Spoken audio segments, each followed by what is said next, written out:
Put, hike. What's up, everybody? Welcome back to the Into the Wild podcast. It is Monday, August. A huge day today as we wrap up our first weekend of preseason games. The NFL is back. It's so great to see. As always, I am joined by my two very esteemed and beautiful co-hosts, Wase and Adil Siddiqui. We've got so much to talk about. Super excited for football being back. Guys, how are you feeling about the weekend? Solid, man. The Bears just played yesterday, and just football's back. Feels so good. Just everything's right in the world. Well, Adil, any thoughts on the weekend? I'm taking my time. You know, I have a pretty hectic life. I go to work. Oh my God. I come home. There's more stuff at home, but when football's around, I just get like sink in my chair and I get to just go numb, watch the game, yell, get mad at nobody. Oh God. and that I get to like release so much built up tension, right? Preseason football gets me the exact same way. I swear to you, I had such a good time just being able to watch the Lions. I know that there was that really rough event that happened towards the end of the game last time. I'm sorry, on Friday, one of our defensive backs went down after a tackle. He had a seizure on the field, and they were able to end the game early. They suspended it. Turns out he's already back at the facility, and he's doing better, and they're going to try and figure out next steps going forward. All in all, I think that that's the best possible outcome. And so long as the Lions don't continue to have more injuries, I'm doing just fine. On a side note, isn't that crazy? Like, I haven't seen this many ambulance situations like occur so much. I think it's now the precaution now, right? Really? Now nobody's taking chances. They want to make sure that if there's a head injury, a seizure, or a concussion, they just want to get that checked out for sure. The cart's going to come out, ambulance is going to go. Some of the facilities don't have an X-ray room or don't have like an MRI room available for them, right? So they have to go to the hospital if they want to get things done immediately. So I think it's just the NFL making sure that it's taking care of its players more so than significant injuries being on the rise. If that makes sense. Maybe just we're hearing about it more because I don't remember. We're seeing I can think of this and DeMar Hamlin and Christian Eriksen. Those are three that I feel like I had not seen before the last 20 years. Tevin Jenkins last year. Yeah, I mean, it happens. Yeah. It's happening a lot, but maybe there's just more precautions and there's faster medical attention and improvement. So speaking of that, Aldo, why don't you go into how the Lions fared in their second preseason action coming off of that 34-7 loss against the Chargers in the Hall of Fame game? How did they fare in Friday's game? Well, I think that the one thing that everyone needs to remember is that as far as preseason games are concerned, you're not going to see the X's and O's come out, right? You're trying to put your players who are in the battles to make the roster in positions where they can showcase themselves in the best way possible. So for us, it's always about the rookies. Tyleek played this game. Tate Ratledge played this game. Isaac Tesla played the second game. Those are big things for us. We were all looking at it. Isaac Tesla has been the word out of the camp that he's been everything that the Lions had hoped for and more. And more, yeah. And more. Tate Ratledge did not start at center, started at right guard. Went out there, was playing next to basically a bunch of backups, the second or third team, essentially, and he showed out. He was impressive. He was very physical, dominant, I would say, even. But again, you're going over against people who are secondary in that Falcons, defensive line. Although I did see JPJ out there. I did see Jalon Walker. There were some good things. There were some bad things. I think as far as the backup offensive line was concerned, all in all, I was really focused on Tate Ratledge. So happy with what I saw out of him. On the other side of the ball, Tyleek Williams was out there. I felt like there were good things and there were bad things. It wasn't completely, I wouldn't say it was a dominant performance, but it seemed like every single time the ball was snapped, Tyleek was double teamed. And then that's the first time I think he's really had to deal with it at this level. Even though it is the backups of the Falcons, you are starting to see the attention that is going to be garnered out of someone who's that big, that strong, and that nimble, right? So I saw him eat up a few double teams pretty well. I saw him work laterally quite well, being able to trace down to the corner while running back was making his way out there. He shook a few defenders a few times. I felt like some of the concerns coming out of college, in which the second move past his first move, as far as the pass rush was concerned, that seemed to not be there as consistently, which is obviously in your first in-game action. I can't say that that's disappointing, but you would like to see someone who's a first round pick fare a little bit better against the backups. And outside of that, Isaac Tesla, he's making a lot of catches with his hands. He's not doing anything where he's bringing it out to his body. He's extremely physical in the blocking game. He's someone who is showing that he was undersold coming out of Arkansas, and being a hometown guy, that even makes us happier to see him succeed. So loved what we saw out of the Lions, and I'm happy that our cornerback or our safety, Maurice Norris, is doing much better now. Dude, and his explosiveness being 6'3", 6'4", he looked phenomenal with the ball in his hands. Yeah. Absolutely. I mean, that was something that was like the first thing I noticed with him is how is he moving like that? He reminded me a lot, and maybe this is gonna be a comp for sure. He just reminds me a lot of Puka, like what he can do with the ball in his hands and his actual receiving ability. I think he's gonna be a staple if he can actually put it together. Imagine a durable Puka. I think That's he's pretty even scary. more like, to take it ahead, is he's more athletic than Puka is, like significantly more athletic. Oh yeah. So on the Chicago side of things, I was actually at camp on Friday, the joint practice with the Dolphins. This was all over the media, all over the news afterwards because of how physical it was, because of the fights between the Dolphins and the Bears. But and between the Dolphins and the Dolphins on their own sideline. Yes, yep. A few key takeaways. First of all, I feel like Mike McDaniel is a coach that I would love to play for because he was on the field the entire time. I'm not talking about on the sidelines. He was literally in the play, like right behind the defense, every single play. And he was rah-rah. He was getting in the middle of the fights when it was happening and pushing Bears players away, pulling his Dolphins guys back. He seemed like an electric little, and he's like 5'6" maybe. He just seems so small. But on the Bears side of the ball, really, really impressed with Dennis Allen's defense. I mean, the Dolphins are touted as this explosive offense. You got Tyreek Hill, who was actually out with an oblique injury, but Jalen Waddle practiced, Devon Achane practiced, and the speed with Devon Achane is unlike anything I've seen. I think he might be the fastest player I've actually seen in person. But the Bears defense locked them down. Nishan Wright is really, really impressing throughout camp, even as a corner on the first team defense with Jalen Johnson being out. Kyler Gordon's also out with the hamstring issue. So a couple key injuries that we're waiting to see if Jalen Johnson can actually suit up for week 1. But Nishan Wright is really impressing. Another guy that's really, really impressive, and he showed it in the preseason game against the Dolphins. Noah Sewell, just big hits, intimidating. Tyreek Stevenson, again, a big year for him to come back after what was just an outrageous 2024. Big hits, getting chippy. He's going to be all over fights this year for sure. Oh, no, we know that. He's dirty. Fights that happened. 2 of the fights that happened were directly related to him. And D. Eskridge, former Seattle draft pick, I think he was like a wide receiver I can't remember, but he was supposed to be the next coming of like a Doug Baldwin, but he was getting in it with him a lot. And then on the offensive side of the ball, I've got to be real with myself at a certain point, right? Because the 7-on-7s, Caleb looked great. And he looks great when you don't have an offensive or defensive line in front of him. But it's like when he gets to that level where it's 11-on-11s, he's just like a second late. And that second can be it, right? Yeah. He's holding the ball instead of releasing right away. I just feel like we're still waiting for his process to develop. The talent's there. He shows off the arm. The deep ball is actually getting better, especially in this practice. He was finding Olamide Zaccheaus, and he was finding even Colson Loveland on some deep posts with even Roma Dunze. And that deep ball is there. The speed's there. The velocity's there. But it's like the process. He's got to get in rhythm with that.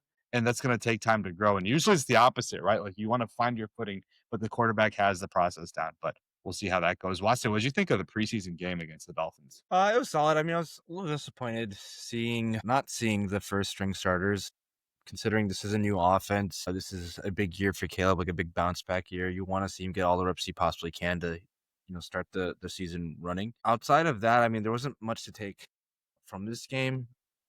It's cool to see Tyson Bagent play and progress himself as like a backup, and you want your backup to be strong too. Still rough from him as well too. Nothing that I was like, oh, this for sure is QB number 2, which he still is. Nothing's changed, but I wish I saw the starters out there today. We haven't seen DJ in action, Roman in action. I like seeing Luther Burden and Colson Loveland in action. Was happy to see that Braxton Jones was getting reps, basically playing like the whole half of the game. Other than that, my guy Austin Booker, who I loved coming out of the draft last year, had 3 sacks, a strip sack at that too on Quinn Ewers. He had an electric preseason last year, nothing like this. I mean, 3 sacks already is crazy. So I have big hopes for him. I really want to see him be successful. He was like my big 5th round steal guy. So outside of that, not much to take away. And it's just a regular preseason game. We saw them do pretty well against the second stringers, do pretty well against Tua. So I'll take that to the bank and enjoy that. Austin Booker just seemed like he was winning every rep, and he also looks like he got a lot bigger, which is huge because he's got that size. I feel like he needs to put muscle on because he's got the intangibles and he's got like the raw ability. But if he isn't big enough to play the position, then it's going to be hard for him to excel.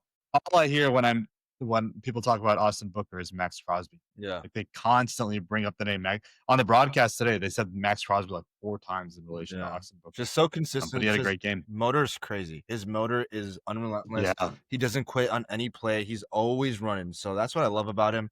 What I loved on his college tape, and I hope he becomes a cornerstone for us eventually. And even like run block or run stopping, he was getting to the running back. He was chasing down running backs through blocks. Yeah. It's just a really impressive performance overall. And if he can translate that to the next level, man, we've got a steal in the 5th round. And another guy that we should talk about a little bit, Kyle Monangai, looks strong, sturdy. He's got a little bit of speed. We talked about wishing that he had more. The vision was a little off for me because he was choosing some holes that felt like the gaps weren't there. But running through the tackles, wasn't coming down at first contact. Decent, right? All right. So those are our preseason takeaways so far between the Lions and Bears. So in the last episode, we actually had a great interview with Josh Capo, who was a cap analyst and a really, really deep diver into the Tampa Bay Buccaneers. We previewed the NFC South with him. So if you want to check that out and see our full preview on all the things going on with the Tampa Bay Buccaneers, get a little insight for yourself into how the cap works and the NFC South, go check that out. We will today dive into the AFC South, and we've got a couple teams that we're going to talk about, obviously. But we'll start with the Houston Texans, who, for all intents and purposes, seem like they came off of a disappointing year last year. Obviously, when you fire your offensive coordinator, it's never, a good year, a great sign. But let's talk about the Houston Texans a bit, guys, and what you guys think of how they're going to fare this year. You can't get rid of one of the best left tackles in the league on an already porous offensive line and be like, oh, we're going to be great next year. So that's my opinion of them. I mean, I think they have a great defense, still ascending. It's just the fact that they didn't do anything on the O-line. They got Ariante Ursary, but he was already coming out, was already a project. I don't know how he's been looking in camp, but I mean, CJ Stroud, despite that, is one of the best processors in the league and one of the most accurate quarterbacks in the league as well, too. So I expect him to have played that Superman role, playing behind a porous offensive line and, do his best Joe Burrow impression. They revamped the wide receiver core significantly. I mean, Christian Kirk, Nico Collins is already there. Tank Dell, unfortunately, seems like his career is kind of not trending the right direction.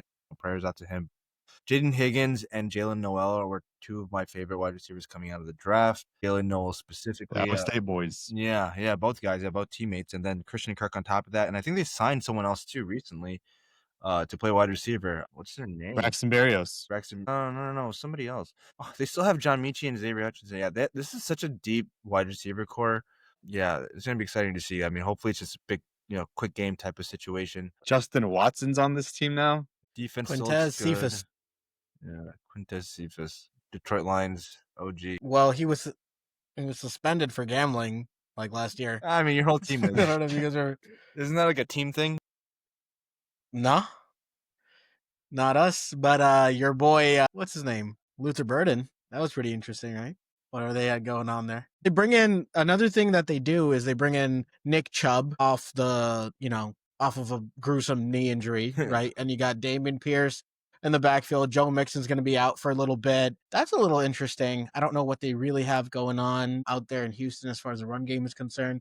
They go out and they get Nick Caley, who is the pass game coordinator and tight ends coach for the LA Rams from last year. I don't know. I don't know what to expect from them offensively. I don't know what version of CJ Stroud are we going to get. Is he going to take the step forward? Or are they still going to be muddling, as far as offense is concerned? Are they really going to be dependent on big plays and making sure that they limit these mistakes? I just don't know what type of offense we're going to get from the Houston Texans. And it seems like their ceiling is so limited. Not really saying that this is bound to happen, because I think their defense is elite. Yeah. I will say that their defense is elite. They brought in guys. Yes. Jimmy Ward, CJ, Gardner Johnson. Yeah, but does he have the ACL injury? He was able to avoid ACL, but he's probably going to miss a few weeks. Yeah. I mean, listen, as far as the game is concerned, the trenches are important, and they're really weak on one side. Like, I don't know how well the defense is going to do if you're constantly coming back onto the field, right? So, I don't know. I just don't know how to feel about it. I still predict that the Texans are going to come out on top in the AFC South. I think that Jacksonville can make it interesting. We'll see. We'll see what Duval has in store for the day. All right, speaking of the Jaguars, let's go over to them. Liam Cohen coming in as the new head coach. Can you hit us with the Duval? I mean, you did pretty well. Look at that. He practices in the mirror. Honey, I need to do this for my podcast. Come to sleep while I say, shut up. Dude. We're talking about the Jags. The main story with them all offseason has been talking about Travis Hunter and what side of the ball he's going to play. And I don't know. I feel like BTJ is now to the level of hype where he is considered like a top 10-ish receiver in the league at this point. And it just feels like this is another year, but more so like a Trevor Lawrence. Let's see what he's got this year. I feel like the Jaguars are going to be playing better than what they have been on the field beforehand, but I'm not entirely sure what that brings to the table. Like, I don't think in my heart of hearts that players can play both offensive and defensive sides of the ball at a high level. Like, stick to one. I don't know why they think that Travis Hunter is this guy. Like, what was it? He got his head dribbled off the ground in the first preseason game by Caleb Johnson. Like, let's not do this. Let's make sure he's healthy. Let's stick him on one side. And he's also small, dude. Yeah. He's very, very small. Down. So if he's aggressive, don't get me wrong. Yeah, but if he excels at wide receiver, then why are you putting him on run stuffing plays? Because there's no way he's going to be able to bring down a powerful back. See, the problem with Travis Hunter is I think he's a better cover corner than he is a wide receiver. I think ball skills translate on both sides. Just the fact that he's like a $190. He's like, what's his name? He's like Sauce Gardner size. But he's also like, I don't believe he is the type of corner that... He's as strong as him. Yeah, I don't think he has a punch either when it comes to like playing press man. I don't know who their DC is, but just doesn't seem like he's going to do well in terms of run support or like being able to jam someone at the line consistently. I feel like would probably be like a great nickelback, but who knows? I mean, they have to really just have him find his niche and just hone in on like what his niche is and just be great at that. Playing both sides at the next level is kind of like being Shohei Ohtani of the NFL is just not sustainable, and so they gotta. So real quickly, their offensive coordinator is Grant Udinski, who was the Minnesota Vikings' I think offensive coordinator or assistant offensive coordinator and quarterbacks coach, and then on the defense, and then they. Looky here, Shane Waldron is their pass game coordinator. So maybe the Jaguars aren't going to do anything. This is McVay. Yeah. And then we have Anthony Campanelli, who is the Green Bay Packers linebackers coach and run game coordinator. He came in, I think, due to all of the work that they did in the run game, or not in the run game, but as far as rush defense is concerned. I think that's just kind of going to show what their mindset is. They want somebody, a on the offensive side of the ball who is going to be more run first, establishing really power formations and letting Trevor play a lot of play action and not make any mistakes. And then on the other side of the ball, defensively, someone who's really going to be bringing home a hard-hitting style of play, also limiting the runs, right? Making them stay in their third and longs and forcing them deep and hopefully having Travis Hunter be that guy, elevate them across, the field there. But I don't know. It seems like the Jaguars are okay with picking high again. Sometimes I feel like the Jaguars They don't can have their pick. They don't have their first round pick next year. The Jaguars. And it's funny, like their GM, James Gladstone or whatever, he's such a corny ass dude, man. Such a corny ass GM. And I mean, he had like a whole it's a good self, right? Because he joined the Jaguars a month or two before the draft, right? Yeah, if I'm not mistaken. It was very late in the game. And then trading away your next year's pick as your first move is quite wild. But I mean, we'll see, right? Like we have Trayvon Walker, who could have, the ascension to what he was drafted as, if that's going to happen. They've got somewhat like Mason Smith, who was a guy at Michigan, and he could be a guy here. No, he's a guy from LSU. That's Mason Graham. LSU, yeah. No. Mozzie Smith, right? Mozzie Smith is Michigan. Yeah. I think Trayvon's been doing well, all things considered. The problem is he's always compared to Hutch. When you're compared to Hutch, obviously you're not going to look that great, but he's been playing well. Like I think that even this year, if he continues to improve, they could be in the same conversation still. So Trayvon Walker can take the next step.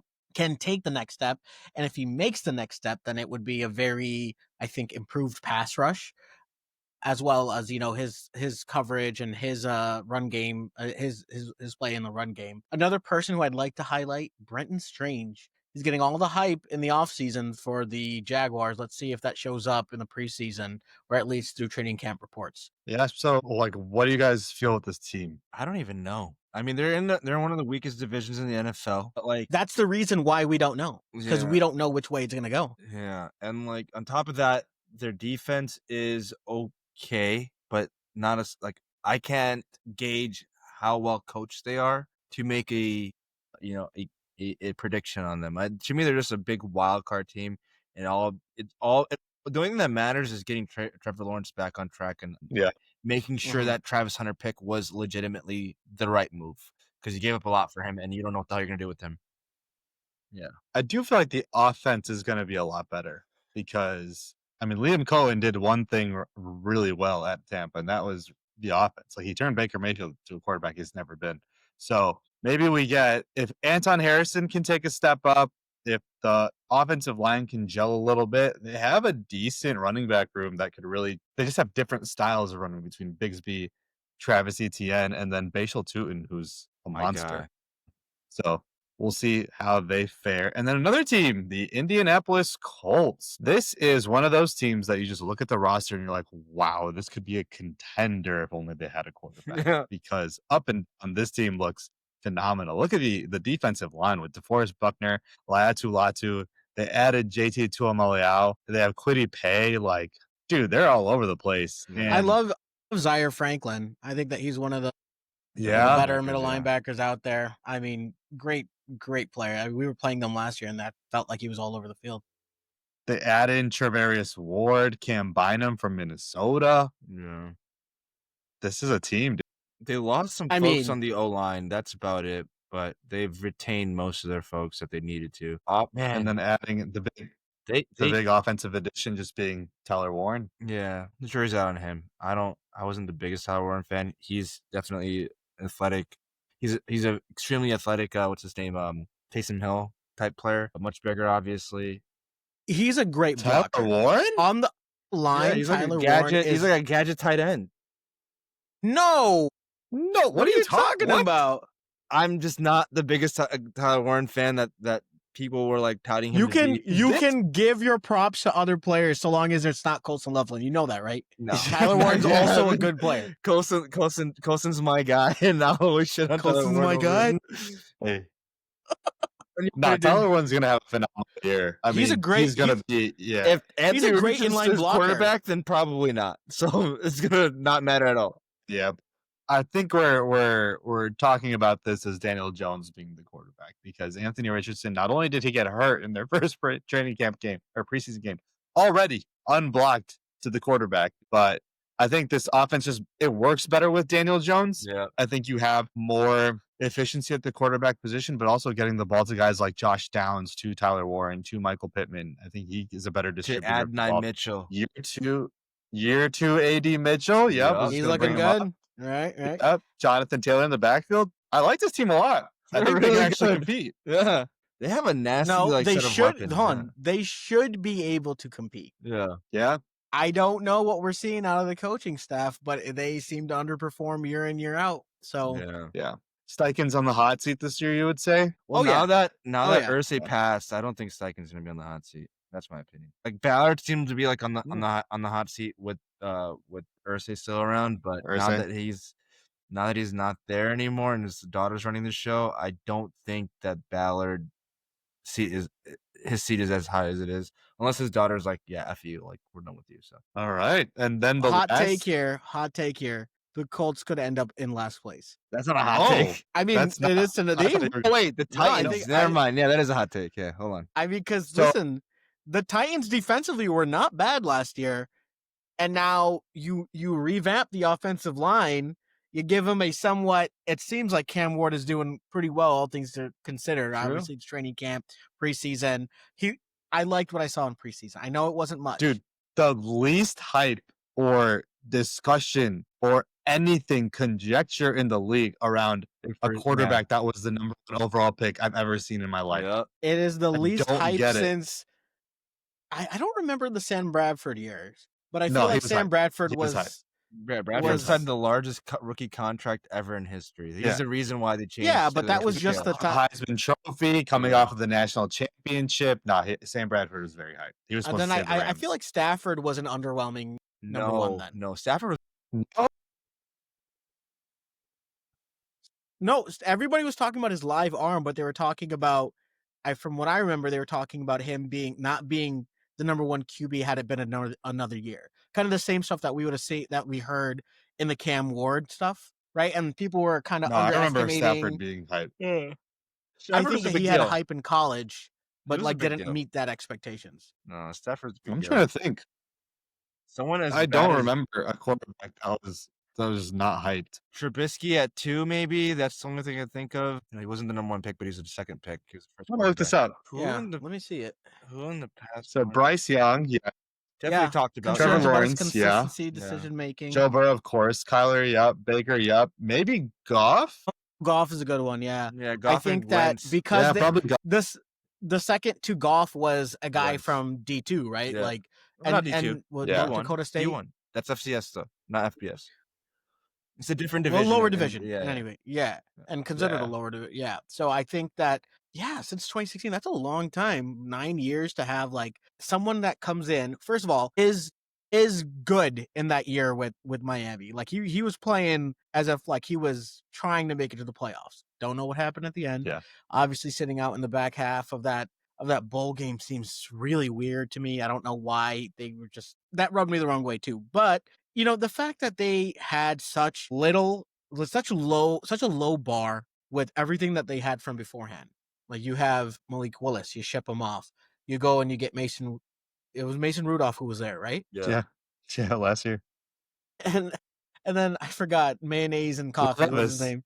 Will Levis. I don't know why his name wasn't coming to me. Will Levis. Like it's just it was so low hanging that it's like, okay, we just need a guy who has a good arm that we can coach to make better decisions. That's like the bare minimum that you could ask for, and you got it. You revamp your offensive line. You go out and you get who else do you bring in outside of Zeitler? They got Dan Moore. They brought in Cushenberry. Yes, Cushenberry and Dan came Moore. 2 years ago. But he was injured last year? Was he injured? Maybe for Skoronski was injured, right? Last year? Skoronski was fine. He just has it. He just did not have it last year. Yeah, he didn't have it. Yeah, or he was coming off the injury last year. Okay.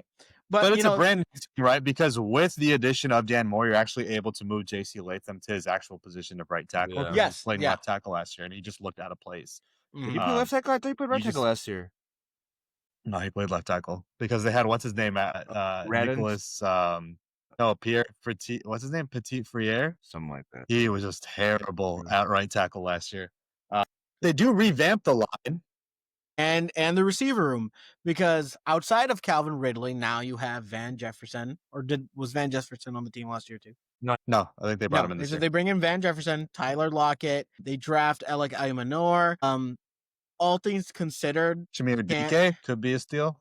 And all things considered, Cam has been showing that he has developed some sort of repertoire with the receivers. They seem to be getting on the same page. Tony Pollard, Tyjae Spears, up until now, they were healthy. They seemed like they were having a good camp. I liked what I was seeing from the Titans, all things considered. But you never know. You never know in the AFC South. It's a crapshoot out there. So. Yeah. All right, so this is interesting. So are we doing our... Where are we doing it? So Houston for me is number one. I think we can all agree Houston's number one. Yeah. Okay. Can we? Yeah. Okay. Yeah, we can. Okay. Okay. And then let's go through the twos. Indy and Jacksonville are so similar. It's Jacksonville. I think it's Jacksonville. Over Indy, if Daniel Jones is playing, I would say Indy over Jackson. I think, but it's so close. They're going to be so close in record, I feel like. Okay. Now I'm going to do it just to be bold here. All right. Okay, cool. I think the Titans finish second. All right. The Titans finish second. And then, okay, Titans finish second for you. So we have the team. Why do I have the Jacksonville Jaguars? That's so gross. I think Indy finishes third and Tennessee finishes fourth. Wasi, what do you think? I got Jacksonville finishing third, and then Tennessee finishing. And then Adil's got his hot take. Titans second, Jags third, and then I think that Indy finishes last. All right, dang. It's gonna be, the more that we talk about it, it does seem like an interesting division, right? It doesn't seem like it's gonna be gross. Like we're gonna want to see a lot of the stuff that happens with this division. So that's gonna be.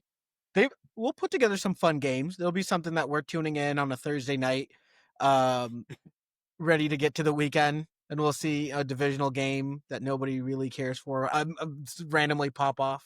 Oh my God! You see Cam Ward? He threw his third interception, but he also threw for 380 yards. Can't wait. Let's talk a little bit just about Cam Ward as a whole, as a prospect, because I don't think we've given him the shine on the show yet. But he's literally Jay Cutler to me. That's how he plays. That's who he emulates. Yeah. That's the perfect comp for me. Yeah, I think so too. I did not watch quarterback that hard this time around just because we already had Caleb, so I was like, I feel like as a leader, I did see some positive traits out of Cam on the field. I was watching Miami and FSU games because of my wife, but I thought that Cam was showing a little bit more poise than Jay Cutler did during my time. He just had some stupid plays out of nowhere. You talking about Cam or you talking about Jay? Yeah, no, both. Cam. I mean, both. He'd be cruising, having a good game. Miami would be up. But the game, I think it was the Georgia Tech game, where they were up. They had no business losing that game. And Cam Ward just interception after interception. And I just thought, well, how is that possible? And this is the number one overall pick. Miami had no reason not to be in the playoff last year. They didn't have a tough schedule. They didn't go against some crazy dominant opponents. They themselves just choked. They lost in the ACC championship, right? I don't think they made the ACC championship. No, they didn't make the ACC championship. Yeah, they lost. I think that Georgia Tech game was the nail in the coffin for them. They were in the Pop-Tarts Bowl. They got that guy that's coming up. They lost. It was Syracuse. It was Georgia Tech and then Syracuse. Yeah, and they were ranked high. They were as high as 13, and then the Syracuse game just took them out. And for Cam to sit in the back half of the Pop-Tarts Bowl and they lost 41, just what a nasty feeling, right? I absolutely hate seeing that. I feel like he did his part, right? He played in the game to appease the fans and make sure that they don't hate him for sitting out. But yeah, it was just weird. It was a weird circumstance, a weird series of events for him. All right. So that's the AFC South. We gave Cam zero shine. Compared him to Jay Cutler. But I don't know why. I'm just not interested in. He's good. Storyline. He's good. Yeah, I'm excited. There's nothing controversial about him. There's nothing. No, it's the biggest compliment that you could give a quarterback for watching guys. All right, so I just shared the link with you guys for the fantasy mock draft. We're gonna get into that right now. Why don't you guys join up? Oh no. Landon Dickerson was helped off the field, carted indoors. Oh, damn. No way. Yeah, in practice. And people were standing around. I guess he was able to bend the knee. He kind of walked off the field. He was like limping, but he walked off the No, he's field. carted off. He got carted off. All right, baby. So we'll do 1, 6, and 12 again. I know. Let's switch it up. Although, give me a number. 9. I'm gonna do 10. Well, so you get a free mock draft out of this, huh? You know me so well. Good God. Good God. What does that All mean? right. I'm 10 in a league of ours, Wase was able to secure the 10th spot. Bijan. I went with Alright, so- Bijan at the 1. Wow. All right, so the Into the Wild Fantasy Mock Draft. Let's talk a little about this. I'm going to take Malik Neighbors. Bastard. I'm gonna go Ashton Genty. I'm gonna go Nico Collins. Oh, my team's stacked already. Ooh. Oh, Yep, CMC. I'm gonna that's go- pretty nice. Christian McCaffrey. Look at That that. is, so let's talk a little about it. So Adil started the clock with Bijan Robinson. I feel like it's Bijan and Chase at the top. There's literally no other player I could even think of in the Yeah. top 2 picks. And then you've got 4, 3, 2, time's up. Garrett Wilson. Holy crap. I mean, honestly, it's not a bad pick. So I went Malik Neighbors and Christian McCaffrey. The vibes on Christian McCaffrey have just been so high right now because of everything that the 49ers are dealing with. So I love the pick there. I'm going to I go. picked McBride, by the way, the That's third solid. go, because I knew I was back to back. So Bijan, Garrett Wilson, McBride. I'm happy You with that. bastard, Nadim. I honestly, Oh my God, that was a I great honestly pick. feel like you have to go McBride there because Yes, you at that turn, you lose the 3 elite tight ends if you don't go McBride. Yeah. that's between okay though. Kittle- I'm okay with losing out on elite tight ends. There's not that much of a difference between the top 6, and then after then that, there's not that much If difference. you can get Laporta, yeah, I would agree with you if you can get Laporta. I have some sleepers that we'll talk about later on, but So Wase's on. Wase went Brees Hall. I don't even know. I'm tripping. I'm gonna go Rashid Rice. The vibes on Brees Hall aren't the best right now. I'm just a big See, this is Hall a fan. this is a spot. We know this is a spot I don't want to be in. This is a spot I really just don't want to be in, and I'm gonna I go. thought about Kittle, but I was like, What the hell? just it not. took I went Cook Burrow. for you. Oh, Yeah, pause I it. don't think, but it's Pause, got go Burrow back. for me, so I'm not too mad about that. Oh, okay. You're okay with that? Okay. So taking a quarterback in the 3rd round, that's not a rushing quarterback.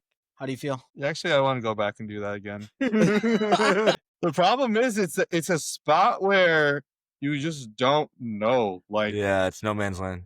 Kenneth Walker, that it gets to no man's land so early, but it's also to the point where I actually like the players so much later, to the point where I'm considering a guy that's probably ADP's a round later. Yeah. You know, But don't get caught up in an ADP. Like if it's your guy, go take it. That's the one thing that I'll always say to everyone.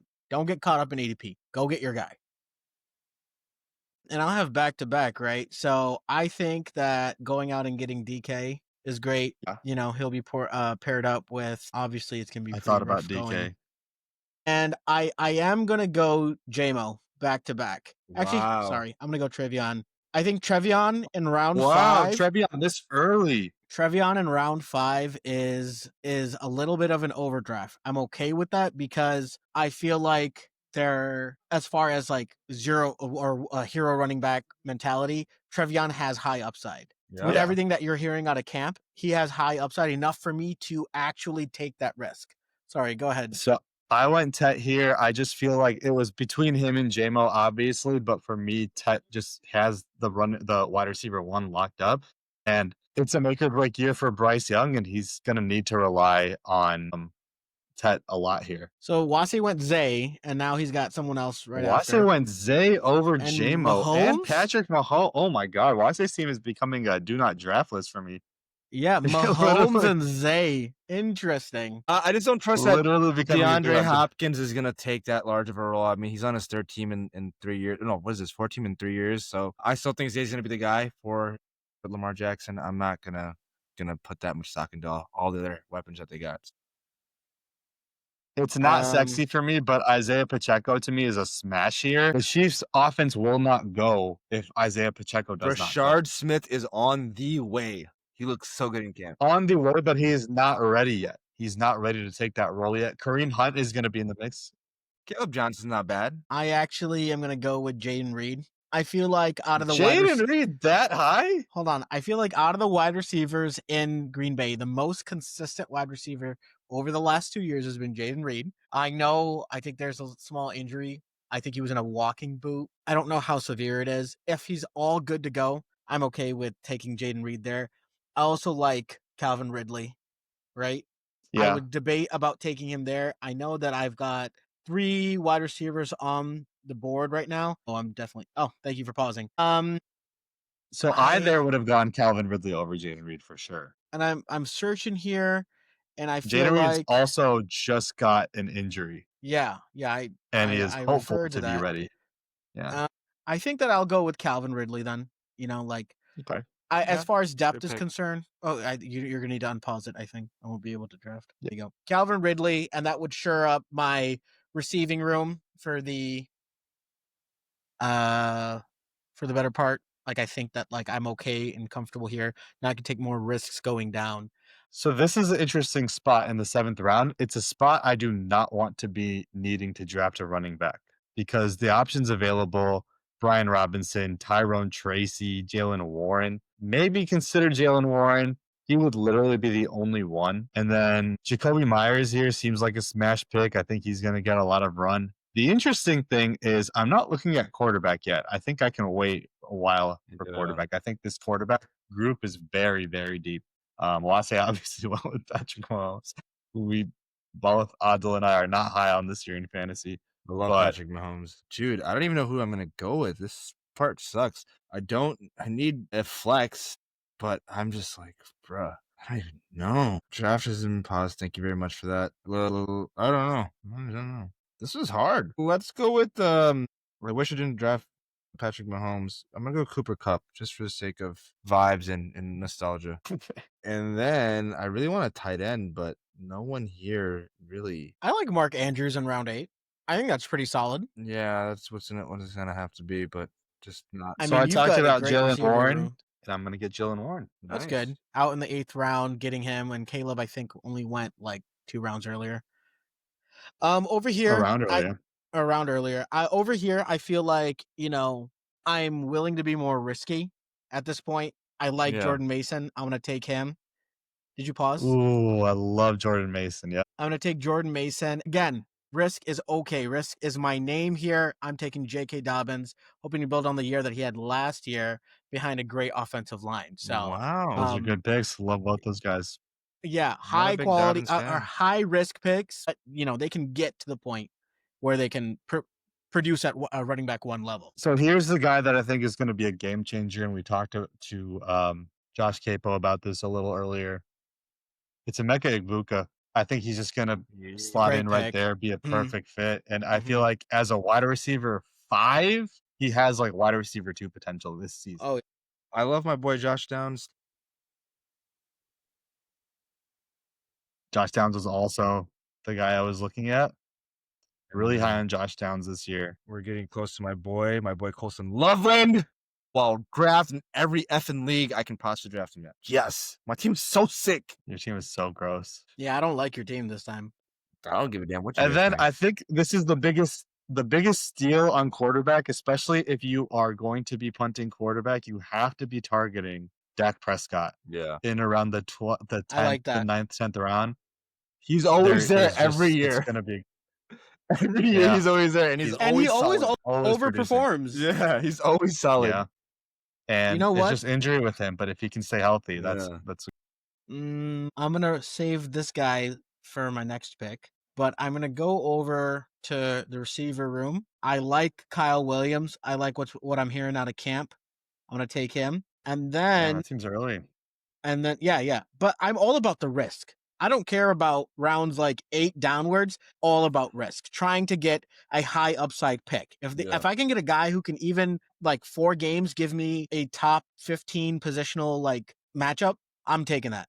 And then the next thing, a backup Titan, Brenton Strange, really high on him, hearing good things coming out of camp. Brenton Strange over Kyle Pitts, over Jake Ferguson, over Dallas Goedert. Wow. Over Dalton Kincaid. Wow. I Their took guy. Trey McBride, right? So I'm all about the risk. All about the risk. Yeah, Like I trying guess to you hit don't have high. to. Yeah. A guy I'm really high on this year, like Ray Davis, because I don't think that James Cook is that good of a running back. I think Ray Perfect. Davis is going to eat into that role a lot. Great late round And pick. we talked a lot about it. Actually, not even my turn. Waddle's taking. I mean, Watson's taking a defense. Dear God. So Watson's draft is literally the draft for all of you, the audience. Do not look at Watson's draft and just take that as a do not draft list. I'm okay with it's not. It's a I'm okay honestly solid draft. What about you? Want me to pick? It's honestly not. I don't mind Why am I going reaching on defense the that players I don't early. need? I don't mind. Oh, Braylon Allen's a good pick. I was going to try Braylon and get him. Allen, I think, is going to be the Jets running back one this season. I think you're right. I think you're right I here. think he's going to be the Jets running back one. So I was going to go with Justin Fields at this pick. I thought that that snuck. I thought he would be there too. That snuck in for me. I kind of am lost at this point. I don't know which way I'm going to go. So I'm going to go with screw it, man. I'm going with a kicker out here. Bastard.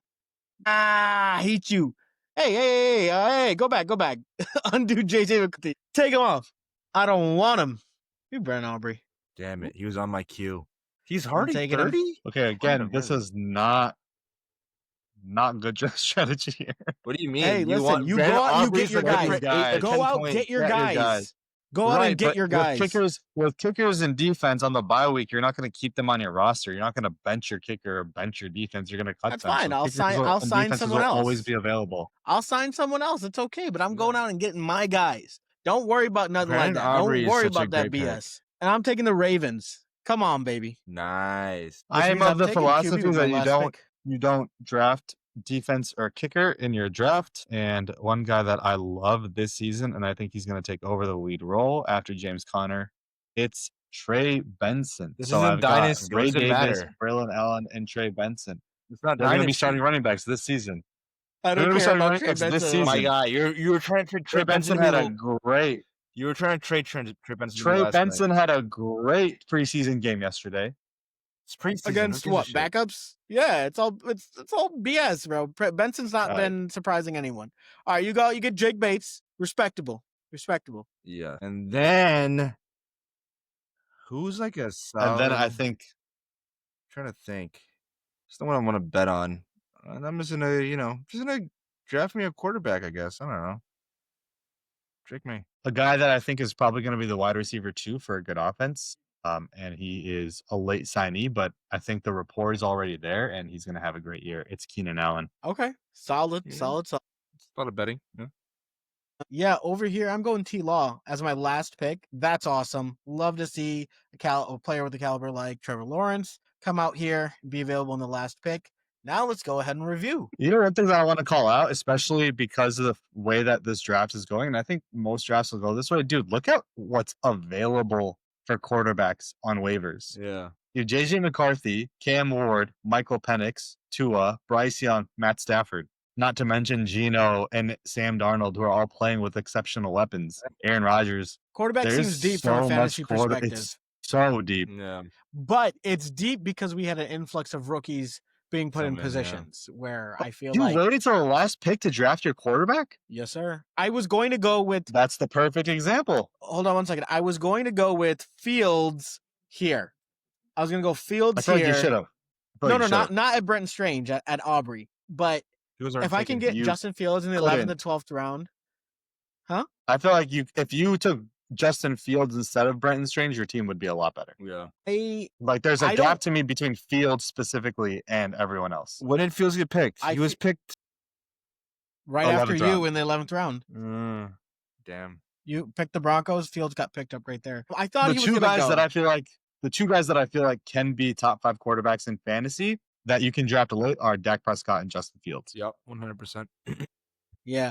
And the other thing here, I think that wide receiver is something that's so deep year in, year out, especially every single year, you're starting to see more and more receivers becoming fantasy viable. I don't want to see people wasting wide receiver picks from here on outwards on very high caliber players who okay, if you're drafting your first receiver, go for it. If you're drafting receiver number, if you got CD and you're picking Drake London, you're starting, obviously this isn't a real person. Your starting running backs are James Cook and Kenneth Walker. Which isn't bad. That's pretty solid. Kenneth Walker hasn't played a No. full season. James I Cook wouldn't be may not confident in even that be. at all. James Cook Cook may not be the starter this year. No, he's going to be the starter this year. Come on. I feel like the bar for your first running back, your RB1, cuts off after Chase Brown. Maybe you can make the argument for Amari and Hampton, but after that, I would lose confidence in my running back room if I had to start with a Breece Hall or a James Cook or dude. If this guy had CD and then Jonathan Taylor, and he comes back and he drafts Marvin Harrison instead, CD Lamb, Jonathan Taylor, Marvin Harrison, instead of Jaden Daniels, like.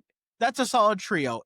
But that's like obviously an auto pick, and they're kind of working off of what we were giving them. So obviously, like, doesn't mean much. But you want to get your top 3 guys locked in. You don't want to be overly dependent in one position over another, because sooner or later people are gonna try and kind of steal like a good one. Hey, you already got CD. You don't need Drake. Right. Here, let me get you, and then insert overperforming player at another position that you may not even need.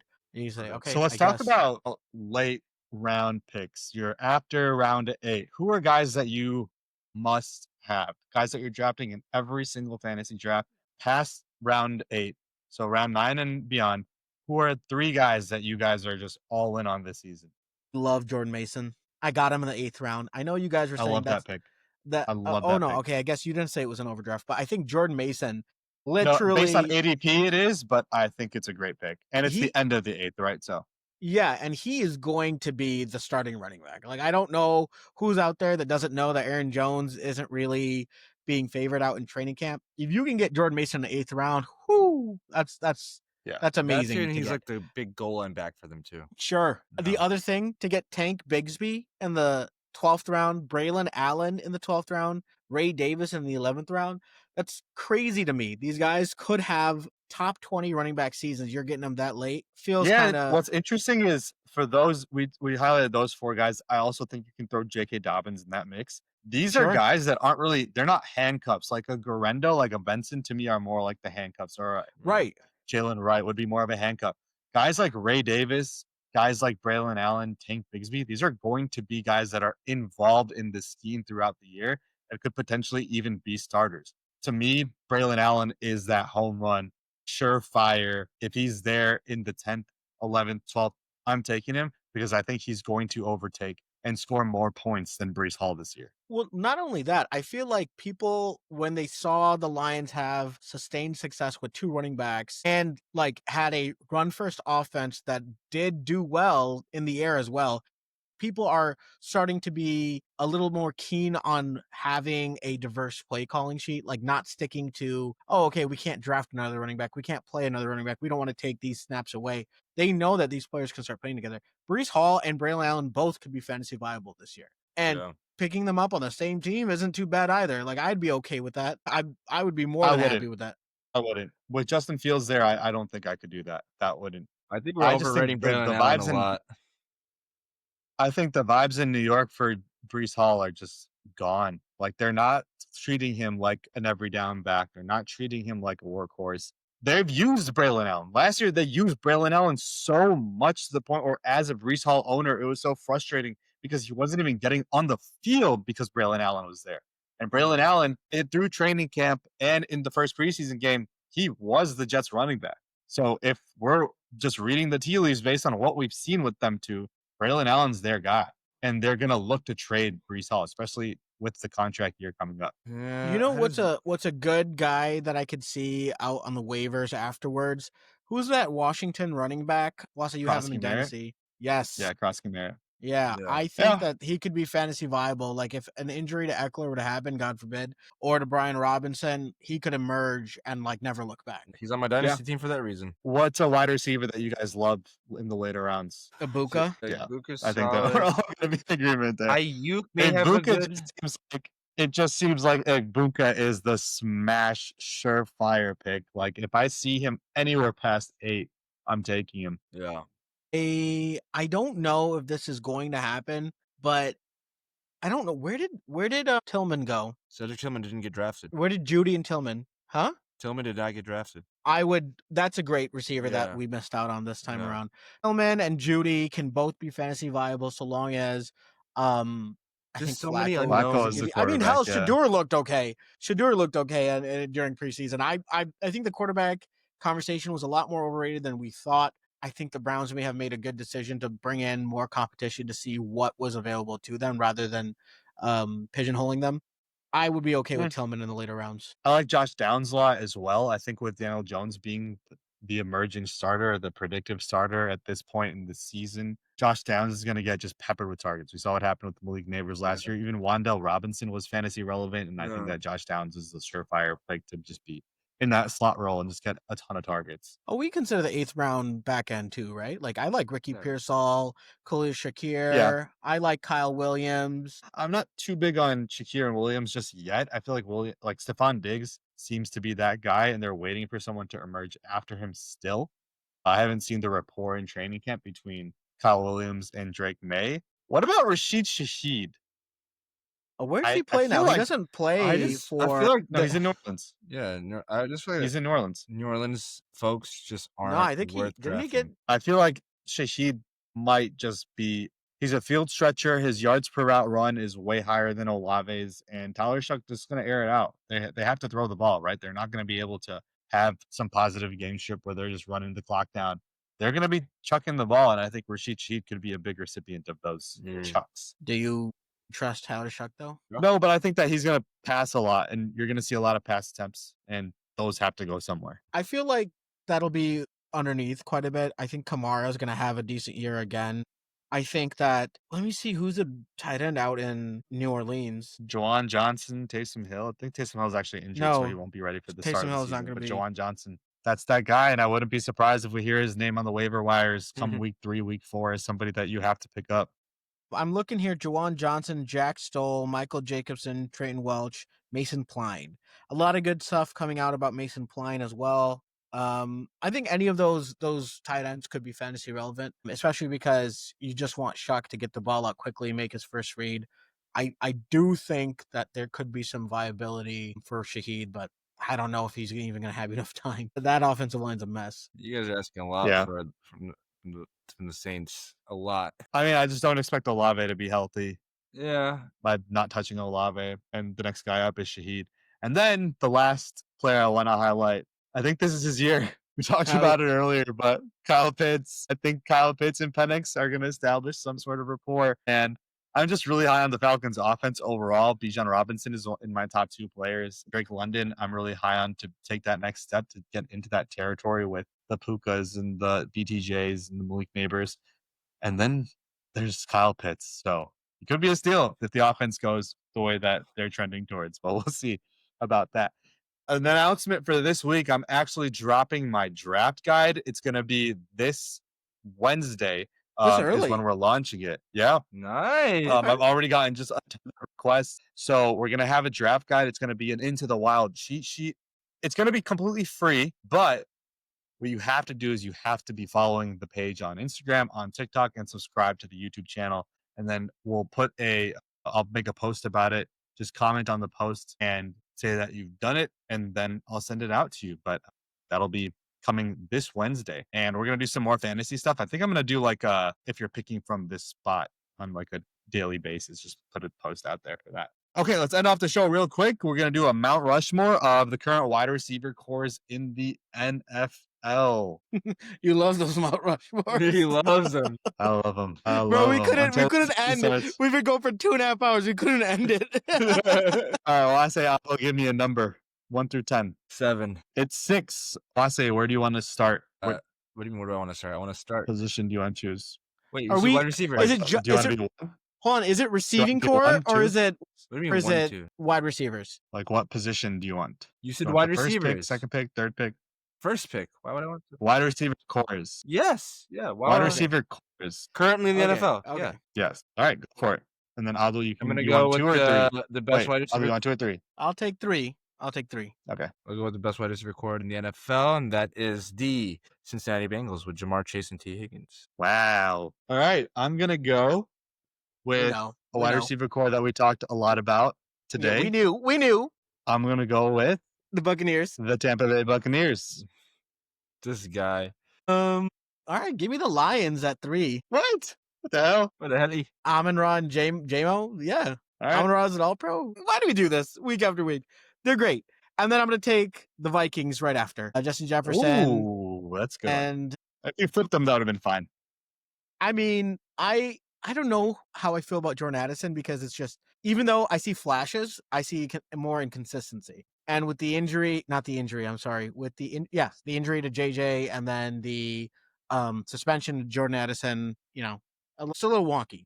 That's why Yep. I'm okay with taking I'm going to take those are two good picks, the Lions and Vikings. I'm going to pair the Tampa Bay Buccaneers up with the Philadelphia Eagles, A.J. Brown, Devontae Nice. Smith. I'm really high on Devontae Smith this year, especially in fantasy. But yeah, that's my pick. I'm going to go with, so we got the Lions, we got the Vikings, and we got the Eagles. And then who'd you choose a second? Oh, you chose the Buccaneers. Damn. Bucks.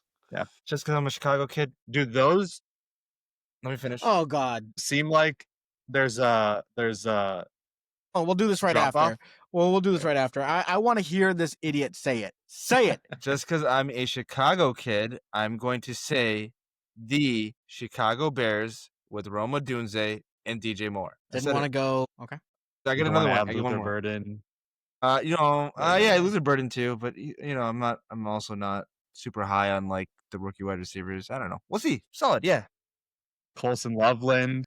You love talking about Colson Loveland. Oh yeah, he's a Loveland's tight on end. this year. Yeah. But I just talking about like wide receivers. Yeah, but Luther Burden, I haven't seen much of him. But yeah, let's go with the Chicago Bears, and then I'm gonna go with the Indianapolis Colts. They have a sneaky good wide receiver core. A sneaky good. What? Adonai Mitchell and Josh Downs with Mike Pittman. I think they're a solid receiver core. They don't have a set to show it. You're so goofy. They don't have stats to show it. But man, Adonai Mitchell and Josh Downs are I'm actually big fans of those guys. I'm actually shocked. I'm shocked that you went there because I'll take my next pick. But before we get to that, after let's call it, what do we say? The Bengals, the Bucks, the Niners, or the Vikings, and the Lions, and the Eagles. There seems to be a drop off, right? It's pretty significant drop off after that. There really isn't. There really isn't. There really isn't. You're saying you're about to see. I'm not giving away my picks. All right, I'm gonna go the Cowboys. CeeDee Lamb, George Pickens. See, that was one of my picks. I think I forgot about the Cowboys. CeeDee and George Pickens are nasty. Yeah, I don't know how you forgot about your own. You could have gone over the Bears. There, yeah, I mean, I'm gonna go with the Bears over the Cowboys. Over the Bears. Over the Bears.